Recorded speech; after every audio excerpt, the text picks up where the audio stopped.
speaking of the distance travel, as you and I have talked about for a long time, and I hate that I feel like I have to give this preface every time because otherwise somebody always want to come say something to you about it, But y'all were premature adopters of Josh Allen. Mm-hmm. We, while later than you guys, I believe, showed up right on time, and we are now all here together. We get Buffalo and Baltimore Sunday night to open the season. I wish that they would give the MVP out before the game so that Lamar Jackson could have his Akeem Olajuwon moment. Hey, man, that's my MVP. The difference is when that happened with Olajuwon and David Robinson, it really was David Robinson's MVP. And in this case, there's just no way around it, man. And people I think got mad when I said it this summer because they didn't know the context. But the truth is, the voters just felt like giving Josh Allen an MVP. They thought it would be a nice thing to do. That's the only way that you could rationalize him being second team All-Pro and being the MVP and the voters being the same. It's the only way that you could do that. The thing is, that boy is cold. Like, let us, like, it's not an MVP caliber type of talent, right? Yeah. But if this were a Michael, and I'm not saying everybody got to be Michael Jordan, but can you imagine if Lamar Jackson was Michael Jordan? He put up 500 yards rushing and 300 yards passing in these games. He put up numbers like they was playing against Army. Yeah. You know what I'm saying? Like it would be like, this is going to be such an interesting game. But before I came in here to record, I was seeing something, I think it's on one of the ESPN shows. And it was a discussion about like, this is the year for Baltimore to put it all together, kind of no excuses. And I'm like, how does this not apply to Buffalo? Like, I think it's a fair argument to make about each of those teams, which is what I think makes this more interesting. It's not, with those two teams, it's not a matter of you got to get over each other. It don't matter about each other no more. Y'all supposed to go to the Super Bowl after we just got through talking about the Chiefs. Like, these are the cats that feel like the dudes at the same time as Jordan. Yeah, and you could argue that their best opportunity has passed for both teams already, given that the Chiefs might be back on the come up and address their issues with their offensive deficiencies. But I think so. The reason why I think that people make the argument about the Ravens is like, I think it's clear that the Ravens' overall roster is better, but they don't have the same benefit that the Bills have in a division that they got at least four dubs right there that we're gonna count up, maybe 6, and that's tough. But I think I obviously do those shows, and so that question has been presented to me and been invited for me to make that take about the Ravens. I can't do it because it's every damn year, man. Like, I feel like it's been like that for 5 years for the Ravens. As soon as Lamar Jackson was playing MVP level football, and I think they might have been 14-2. That might have been before they were 17 games, maybe.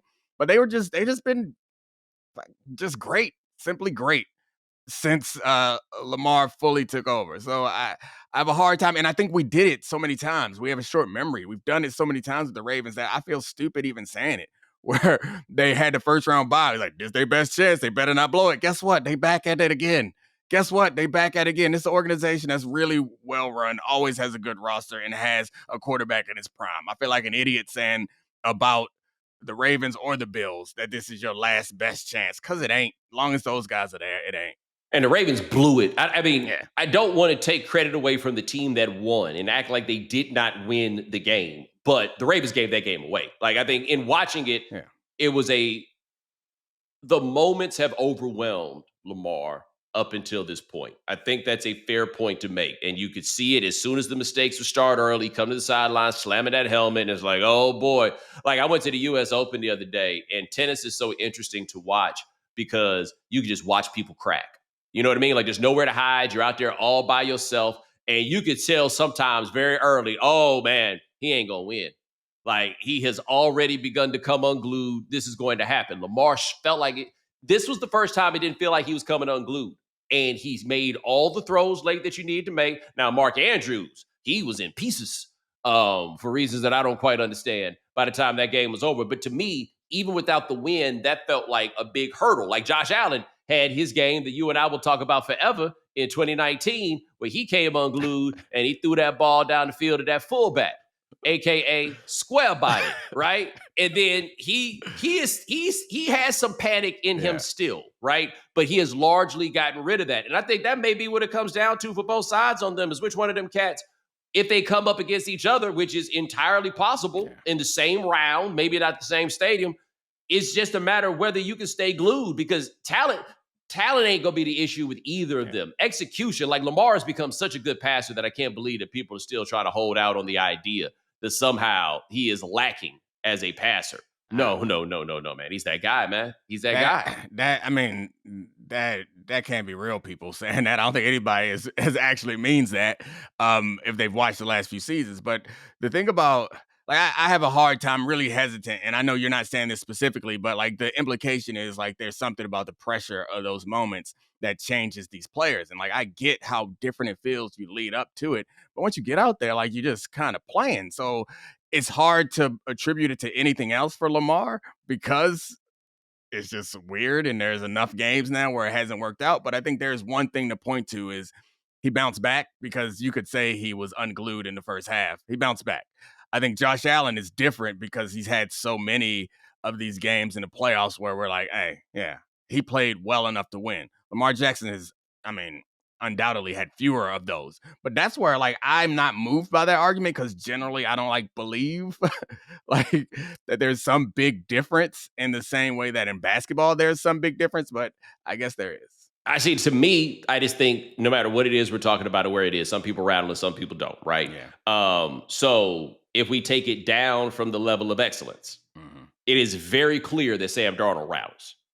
And we saw that happen 2 games in a row. That team went 14-3 last year, and you came away from it like, yeah, I can't win with that guy, right? Like some dudes, those moments they get it.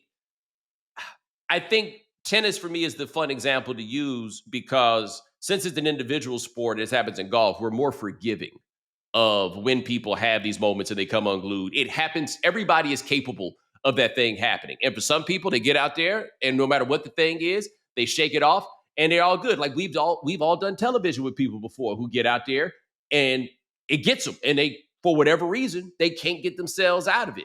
And so the problem with the playoffs is, even if you ultimately shake it off, all the minutes is precious. You know what I mean? And like you were only caught up for 8 minutes of game action. Well, unfortunately, brother, that might have been too long. That, I guess, that second half looked like the Lamar that we see in the regular season. 100%. It didn't look like, and that is not much. It's the smallest of small sample sizes. But if we're talking about this as if, and I'm completely believe that there's some things that we can't explain and we don't understand, as much as I think the statistics try to explain and understand everything. So if I'm to accept that this is a psychological block in some way, then I think that second half would feel good, because it felt like he did the most difficult thing. It's not only to play well in that moment, it's to play shitty in that moment and then play well in that moment. Like, I thought it was, to me, in watching it, I was like, oh, this is the most encouraging thing that can happen outside of a win. Right? Like, okay, this happened. All right, we're going to have to shake this off. Like, when you reach a place, no matter what this is, to tell yourself that you are bigger than the last mistake that you made and that does not matter. And I felt like in that game, he didn't play well in the first half, but I didn't feel like he came apart. I didn't feel like the loss of composure had taken place as it had in those other games. So to me, like, that to me was what was huge. But I know that if you are going to be a 2-time MVP, because we got this bad thing now because we have access to so much data and so many statistics.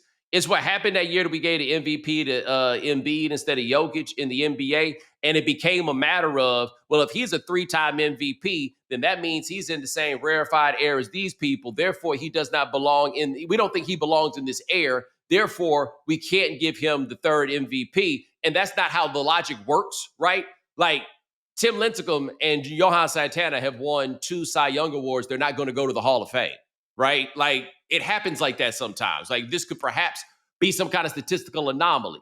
Okay, not the biggest deal in the world, right? Lamar Jackson is a 2+ MVP type. He will then be evaluated against all the other people.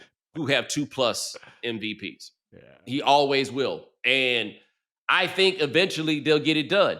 It's just funny because in the meantime, these boys can't even beat the Chiefs. All the boys that we talk about. That is true. Only Joe Burrow over Yeah. there being like, well, that one time.